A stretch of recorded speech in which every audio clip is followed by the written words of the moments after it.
Today we're looking at 36.5 acres in Waushara County, Wisconsin. These are the types of properties that really get me excited because it's not a huge property, but I know by looking at the overhead view that there's a lot of potential here, and that's what I look for, especially in these smaller properties.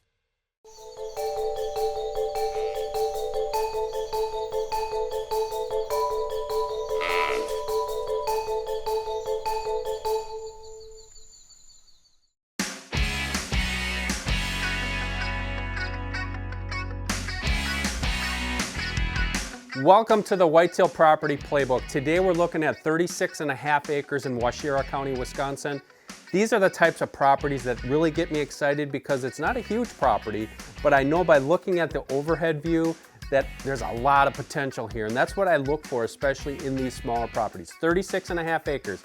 It's not even a 40, and as you look at it, it's not even square. It's a long, skinny piece, but you can do a lot with a piece like this, and what I like about these, it gets you farther off the road and allows you to better analyze the deer behavior and hunt them and keep the pressure off of them. That's key in any property, but especially a smaller property like this. So I'm looking at this right here. It's buildable up by the road. That's key. I could put a house there, I could put a cabin there, and hunt right out of the backyard. You can't get any better than that. But the nice thing about this property, that overhead view, what I always say is you have to have a deer factory of some sort, either on the property you're buying or around you. In this case, it's around us. If you look at the overhead view, we have lots of wooded acreage to the east, to the north, so a lot of ag land also, and wooded acreage to the north and west. This is key, and when I look at it, it screams to me whitetail funnel. The deer are going to be passing through this property routinely. Allows me a blank slate here to do whatever I want. I can add food plots, I can add additional security cover, additional travel cover, and that could be in the case of conifers, it could be in food, it could be soft mass with apples, pears, plums, cherries. I love doing that stuff, and you can establish that rather quickly. And also I can put hard mass in there, even like hazelnut bushes, things that are going to keep deer on that property for a disproportionate amount of time. That's what you want, is you want to have deer not only funneling through the property, but giving them a reason to stay there. Other keys to this property, there is some lowland here, so there's potential, there's pond potential if needed. We have a creek out by the road, nice. You always want to have water, you want to have food, water, cover. You can have it all right here. And as I said before, the really nice thing is we can set up shop right there. It's not one of these pieces where we're driving a couple hours to get there and then just hunting, nowhere to stay. You could pop up a small hunting cabin. You could bring in a prefab if you wanted, or you could even build your cabin or house of your dreams. A very nice property. What I like about it, it has all those things going for it. I know there's some marshland up front, but I also know there's some higher ground back here. I would get some analogics in there. Probably some fixing clover. I'm gonna get that in the ground. It's gonna actually add to the soil. I can get that there in spring, allow it grow all summer. The deer are gonna eat it. It's gonna be great for lactating does. It's gonna be great for bucks. It's gonna be great for all the wildlife. Till that back into the soil, that really helps the nitrogen levels of the soil, especially on a property that has not been planted before. So there's a lot of options for my analogics food plots here, and there's also options for the different configurations. I could do a long oval, I could do an S shape, I could do several staging plots as well, which would allow me to get my brassicas in there in fall, ready for the hunting season right away in fall. With our Orion blinds, we could put blinds throughout this property to maximize wind direction, and then, hunt big bucks if we want to, because we can hunt when the conditions are perfect. You can't really get it any better than that, especially in a piece this small. Hey, don't go away. Later in the show, I'm hunting a marshy, low ground property just like this one during the rut, and the buck activity was unbelievable.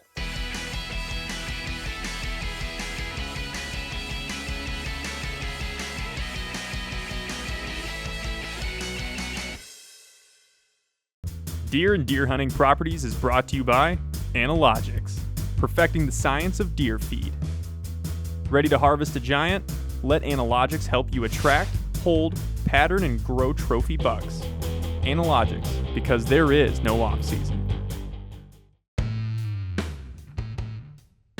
It's the early part of the growing season, And we want to set up this camera to have summer success on this trail camera throughout the entire growing season. We want to see those velvet bucks, the velvet rut, as people like to call it. And I just want to give a few quick tips about what I've learned over the many years of trail camming. I typically do this over mineral sites, but it doesn't have to be over a mineral site. It can be over a well-used trail, you know, along like creek crossings or funnels, just places where you're naturally seeing deer movement is where you can put up the trail camera. And the first thing I like to get is the frame. So you imagine where the trail camera is going to be. We're going to put it on this tree. I want to make sure I've got all the branches clear from this area because I don't want to have wind setting off this camera. So I'm going to set this down. I'm going to cut these limbs off that are in the way of this frame.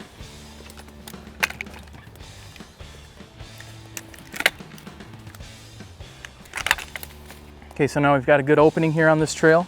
I like to point this either directly north or directly south.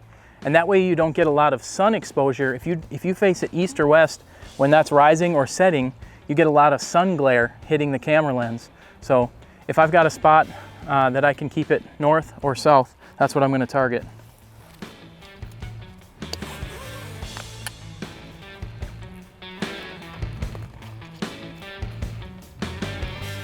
So next I want to talk about SD cards, storage, and interval with your trail cameras. So if you're over a mineral site and you have a lot of deer coming to that area, I like to set my interval at 1 minute. Because what I want to do is I want to get a picture of every deer that comes in, but I don't want hundreds of pictures of every deer that comes in just because I don't have a lot of time to go through and analyze all these pictures. So with 1 minute, that's a good balance. What that means is the camera is going to take a picture and then it's going to just rest for that whole minute and then it will take another picture. So I typically run a 32 gigabyte SD card in my non-cellular cameras and I'll check those about every month. And that's perfect because I'll usually have 1,500 pictures to look through. If you like looking through trail camera pictures and you have more time, set your interval, you know, as like 10 seconds. And then you can look at more pictures. You know, if you've got a big buck in an area, you can maybe increase your interval rate so you can get more pictures of that big buck. And just remember that as you take more pictures, you're going to need more space on the SD card. So if you've got a lot of pictures, maybe go up to a 64 gig card, or if you're in an area where it's going to be not checked for many months and you might not be able to clear that card, you know, I call it a heavy soak. You know, the crab world, they put out pods, and a heavy soak is when they don't get back to that pod for a long time. I do some trail camera heavy soaks. I actually had one this last winter. I put it out in November and I got back to that camera in April and it was still taking pictures. There was over 6,000 pictures, and it's just exciting to watch throughout the year as things change and different bucks come into an area, but you got to make sure you got the SD card that can handle that many pictures. Okay, so to wrap up, we've talked about the setup of a summer trail cam site. You want to make sure you avoid the sun glare. You want to make sure you have enough SD card. You want to have your interval set to the amount of SD card that you have. You want to make sure you clear your frame so that there's nothing tripping the camera, and watch the pictures roll in.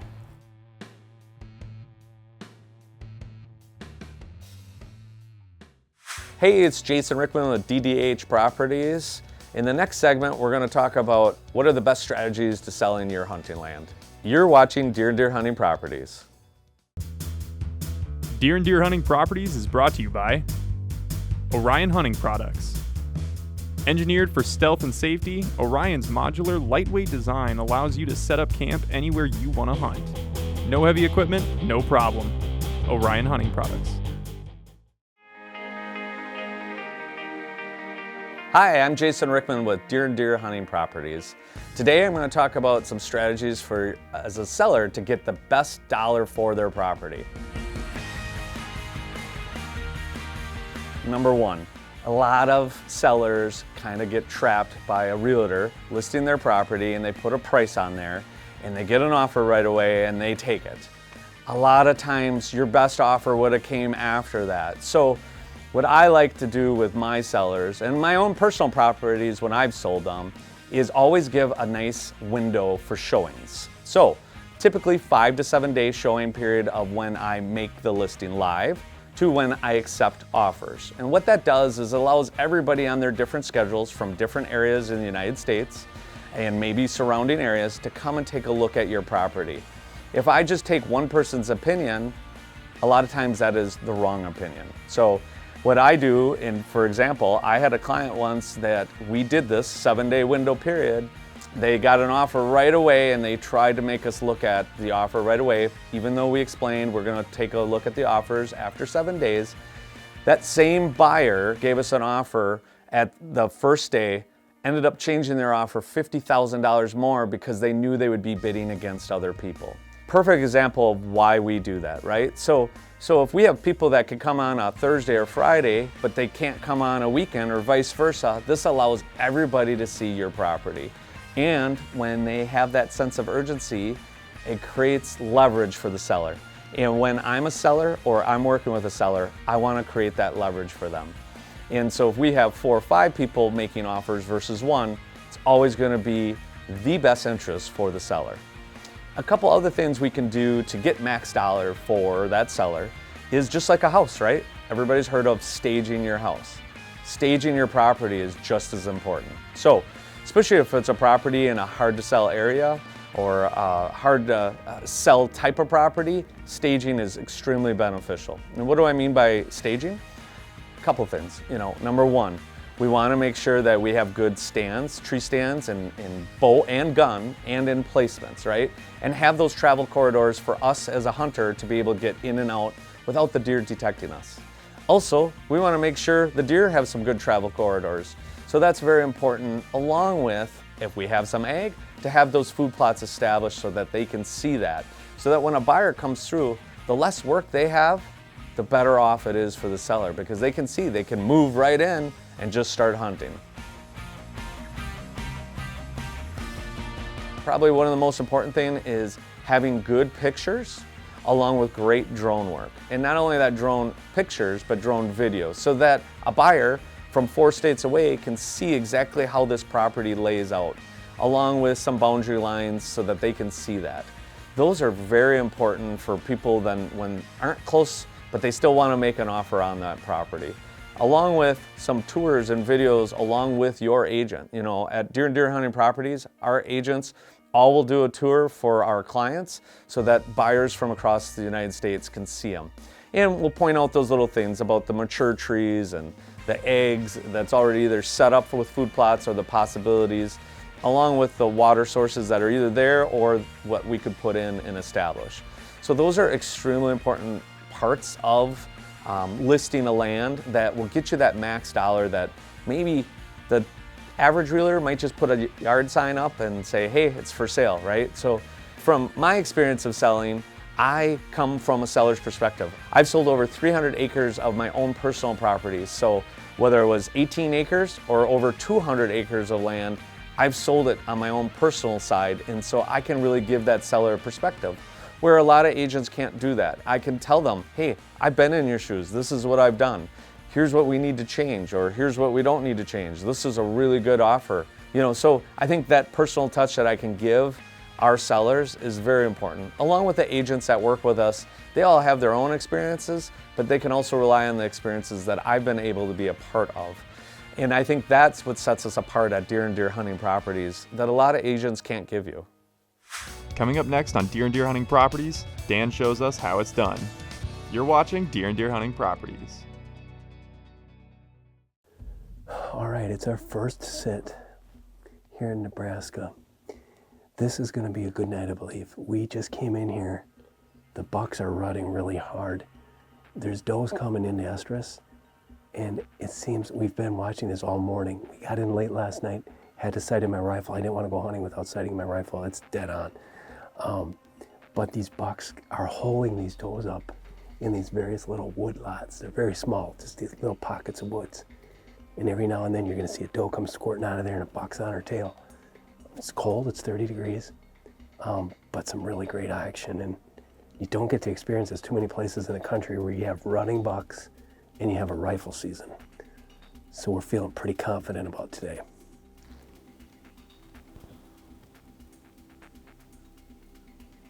I can't believe I can see his antlers from here. He's that little. And he's not big.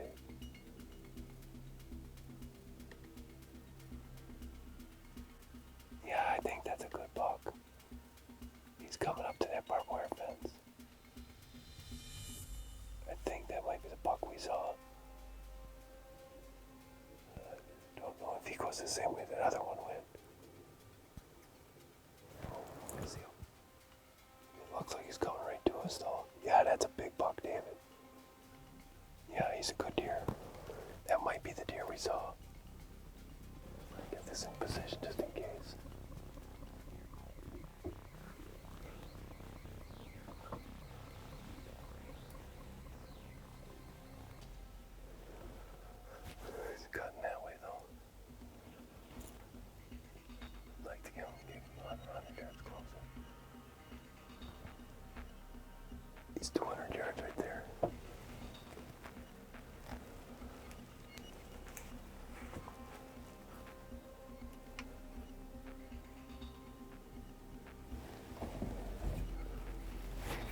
He's good.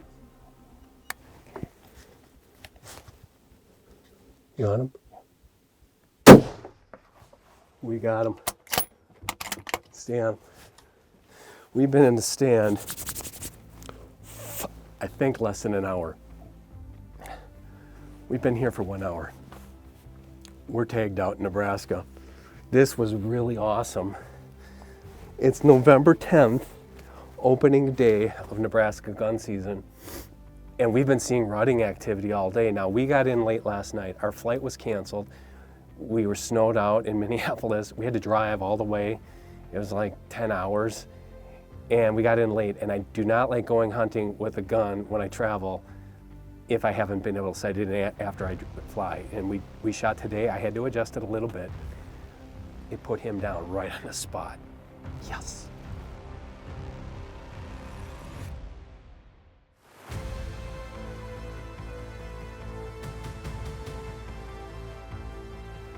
That's exactly what he was going to do. He was feeding there and he was going to come up and scent check this. Oh, he's big. Look at him.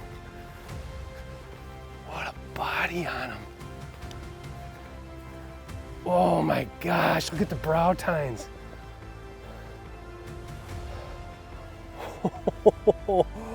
Holy cow. Look at the neck on him.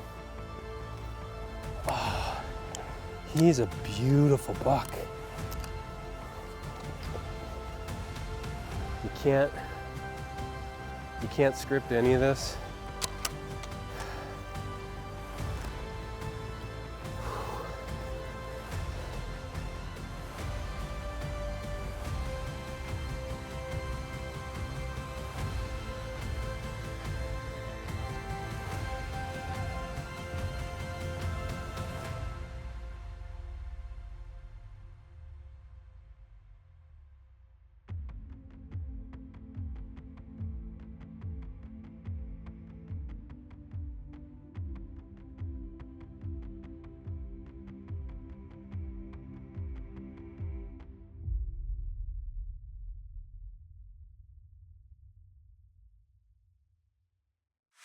Okay, when you're gutting a deer, a lot of times you can give yourself your own biology lesson. What are you gonna learn from this? Okay, we got the heart out. Kind of gross? Well, let's learn from it. That blood inside the heart is often dark. Now, this isn't perfect, but we're gonna squeeze some of that blood and look at the snow. This can make you a better blood tracker.